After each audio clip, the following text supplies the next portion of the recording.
नमस्कार बंधुरा तनुश्री होम्स किचेने आपनादेर सबाइके स्वागत।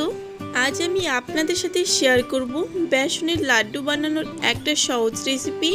बंधुरा भिडियोटा शेष पर्यन्त देखते थाकुन, आशा करछि आपनादेरो भालो लागबे।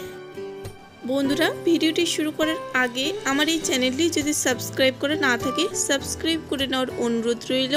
তার সাথে পাশে থাকা বেল আইকনটি প্রেস করে নেবেন যাতে আমার চ্যানেলে আসা প্রত্যেকটি ভিডিওর নোটিফিকেশন সবার আগে আপনাদের কাছে পৌঁছে যায়। এখন এই বেসনের লাড্ডু বানানোর জন্য সবার প্রথমে আমি এখানে পরিমাণ মতো বেসন নিয়েছি আর এই বেসনটা ওজনে আছে 150 গ্রাম। আপনারা এখানে নিজেদের পরিমাণ অনুযায়ী বেসনের পরিমাণটা বাড়িয়ে বা কমিয়ে নেবেন। এবার এই বেসনের মধ্যে অল্প অল্প করে জল দিয়ে বেসনের ব্যাটার তৈরি করে নেব।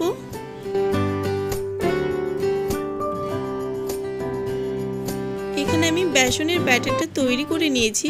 আর দেখুন বন্ধুরা, আমি এই বেসনের ব্যাটারটা কিন্তু খুব বেশি ঘনও করিনি আবার খুব বেশি পাতলাও করিনি। এবার চামচে করে অল্প অল্প করে বেসনের ব্যাটার নিয়ে এই গরম তেলের মধ্যে দিয়ে দিতে হবে। বেসনের ব্যাটারটা গরম তেলে দেওয়ার পর এখন এগুলোকে ভালোভাবে ভেজে নিতে হবে। এখন গ্যাসের আঁচটা মিডিয়াম আঁচে রেখে একটু সময় নিয়ে এগুলোকে ভালোভাবে ভেজে নেব।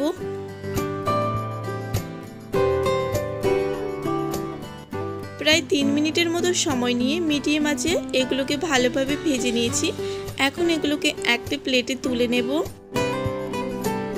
এবার যে বেসনের বাকি ব্যাটারটা রয়েছে সেই ব্যাটারটাকেও আমি ঠিক এইভাবে ভালোভাবে ভেজে নেব। একটা থালাতে আমি এখানে এই বেসনের ব্যাটারগুলো ভালোভাবে ভেজে তুলে নিয়েছি। এবার এই বেসনের মিশ্রণ ভাজাগুলোকে মিক্সিতে ব্লেন্ড করে নেব। এখানে আমি ভালোভাবে ব্লেন্ড করে নিয়েছি। আর দেখুন বন্ধুরা, এখানে কিন্তু এরকম দানা দানা রেখেই কিন্তু ব্লেন্ড করে নিতে হবে, খুব বেশি মিহি কিন্তু একেবারেই করা যাবে না। এবার লাড্ডু বানানোর জন্য একটা কড়াইয়ে নিয়ে নেব 1 বাটি চিনি আর দিয়ে দেব 1/2 বাটি জল। এবার এই চিনিটা ভালোভাবে মেল্ট হয়ে আসা পর্যন্ত অপেক্ষা করব। চিনিটা এখন খুব ভালোভাবে মেল্ট হয়ে গেছে। আর এই চিনি শিরার মধ্যে আমি সামান্য পরিমাণে একটু রেড ফুড কালার অ্যাড করেছিলাম, সেটা কোনো কারণে স্কিপ হয়ে গেছে। চিনিটা ভালোভাবে মেল্ট হওয়ার পর এখন এই চিনি শিরাটা থেকে চিটচিটে ভাব চলে এসছে। এবার এখানে ব্লেন্ড করে রাখা বেসনের গুঁড়োটা দিয়ে দেব। তারপর এই চিনি শিরার সঙ্গে ভালোভাবে মিশিয়ে কিছুক্ষণ একটু রান্না করে নিতে হবে।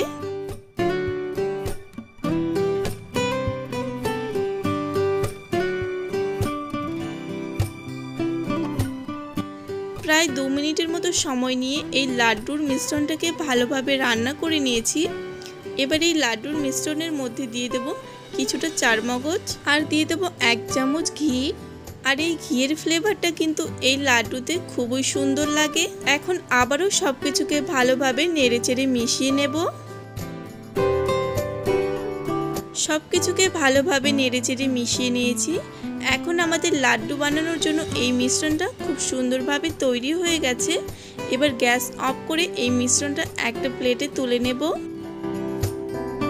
লাড্ডু বানানোর জন্য এই মিশ্রণটাকে আমি হালকা করে একটু ঠান্ডা করে নিয়েছি, তবে খুব বেশি ঠান্ডা কিন্তু একেবারে করা যাবে না।